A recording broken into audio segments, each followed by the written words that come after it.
چیرې ډېر سخت منزلې دي، قبر دی او حشر دی، پل صراط دی او سوال جواب دی، څه به کېږي.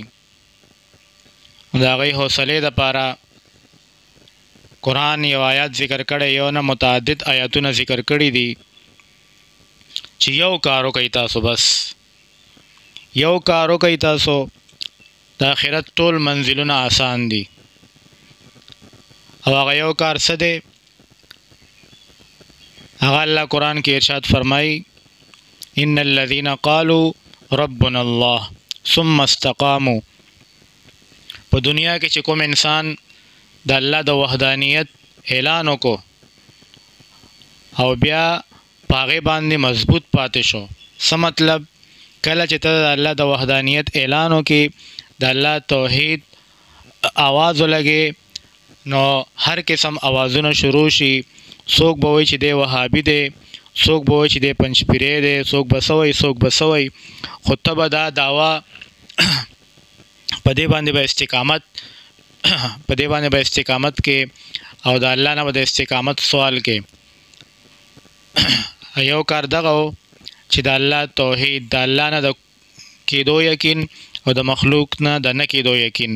دا صرف زبانی خبره نه ده، د دې به وضاحت داسې راځي چې هر څه کوي الله کوي. دا قبر والا، دا پیران، پیغمبران، اولیاء کرام ته هیڅ هم نشي کولی، دا ټول الله ته محتاج دي. نو زمونږ هره پریشانی او مصیبت او بیماری هر څه د الله په لاس کې دي. مونږ په پریشانی کې او سخته کې او مصیبتونو کې الله طرف ته رجوع کوو. دې ته وایي توحید عقیده. که دغه یوه خبره در کې راغه